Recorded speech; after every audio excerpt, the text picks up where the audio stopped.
Terima kasih sudah mau nonton video ini, tapi jangan lupa teman-teman klik tombol subscribe karena subscribe itu gratis. Dengan subscribe kamu dukung channel ini terus untuk upload video setiap hari. Terima kasih.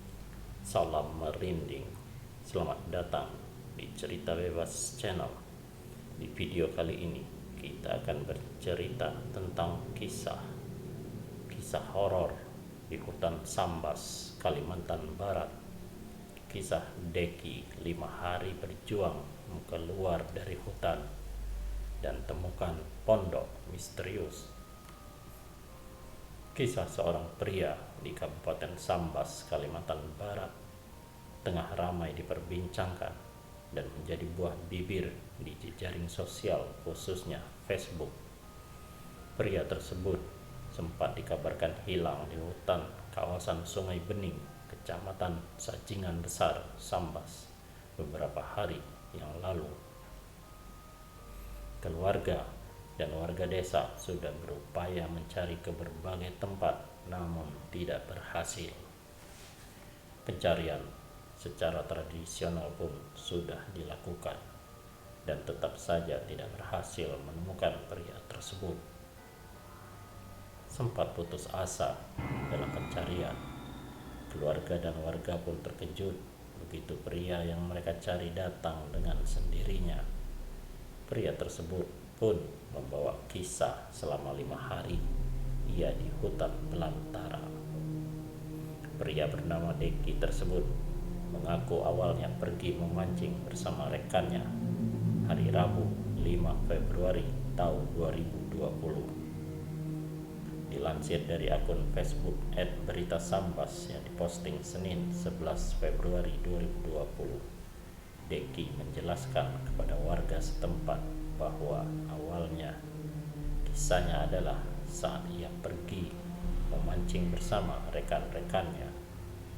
Awalnya ia memilih ke Nibung, namun diurungkan saat sampai ke daerah Tanjung.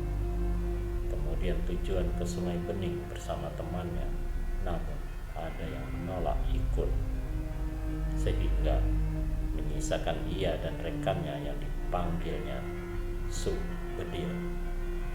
Awalnya ia memilih lokasi memancing Timbu atau semacam telaga yang biasa banyak dipenuhi ikan di lokasi bukit dan memiliki aliran ke Sungai Induk. Namun karena tidak mendapatkan hasil pancingan, akhirnya ia dan rekannya pindah ke sungai.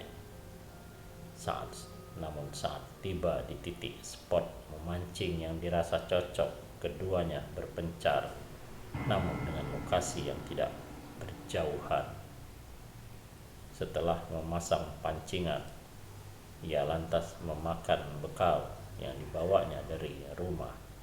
Kemudian setelah makan, ia mencari rekannya, namun tidak ada lagi. Pertama itu mancing di Timbu, karena tidak ada memperoleh ikan, ada sih tapi tidak banyak. Jadi bagusnya ke sungainya langsung. Baru datang aku di sini, Subedil di situ, Subedil di bawah air, aku di atas air. Kemudian setelah memasang pancingan, aku makan. Setelah makan, aku mendatangi Subedil, namun tidak ada lagi. Kemana dia baiknya? Biasa kita habis mancing pindah-pindah ke situ, setelah itu ke situ, ujarnya. Lelah mencari rekannya, namun tak membuahkan hasil. Ia lantas mengemas perlengkapan pancingan dan menyusul untuk mencari rekannya. Kudatangi di sana, namun tidak ada. Lalu kukemasi pancingan dan memasukkan ke dalam tas, lalu menyusul, namun tidak ada. Aku ketemu, ujarnya. Deki kemudian pulang ke tempat asal ia dan Subedil memancing, namun tidak bertemu lagi. Kemudian aku kembali lagi mendatangi tempat asal, tidak bertemu. Tempat aku dengan Subedil pertama, tapi tidak ketemu juga, ujarnya. Dengan hati yang bingung, ia lantas menemukan sebuah pohon dengan tanda berpahat. Namun tanda berpahat menunjukkan ke segala arah sehingga membuat ia bingung. Ia pun memilih untuk berenang di air, berharap menemui jembatan. Hingga sempat menemui pondok namun tak berpenghuni. Hingga ia melanjutkan berenang di sungai, berharap menemui jembatan. Sekitar 500 meter jarak yang ditempuhnya berenang saat itu. Kemudian aku melihat ada pohon diberi pahat. Cuma arahnya kemana semua sama, hanya bercabang yang ujungnya lancip. Bagaimana? Sehingga dalam hatiku tetap harus mengikuti air kemana. Sehingga aku mengikuti alur air makin jauh sampai menjumpai pondok. Namun tidak ada orang. Aku panggil-panggil tidak ada orang, sehingga capek berjalan, menganyutkan diri lagi biar bisa sampai ke jembatan sekitar 500 meter, ujarnya.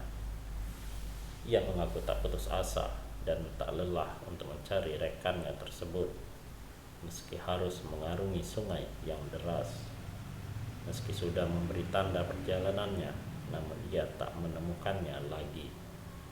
Sempat kesulitan berenang lantaran masih menggunakan pakaian sepatu bot dan celana jeans. Hingga saat kelelahan, ia kemudian naik ke daratan sekadar untuk beristirahat. Nyesal aku menggunakan sepatu bot berenang, belum lagi pakai celana jeans. Berenang hingga 500 meter, sudah tidak mampu lagi. Akhirnya aku naik ke daratan. Sudah kuberi tanda tapi hilang. Tidak ketemu kawan, akhirnya mencari tempat duduk. Pergilah aku ke tepi pasir. Nunggu sampai malam, tidak tidur-tidur, ujarnya. Bahkan tak terasa saat itu hari pertama dilaluinya hingga malam hari tiba. Ia lantas tertidur di tepi sungai. Sekadar informasi, Sungai Bening merupakan salah satu desa di Kecamatan Sajingan Besar, Kabupaten Sambas, Kalimantan Barat.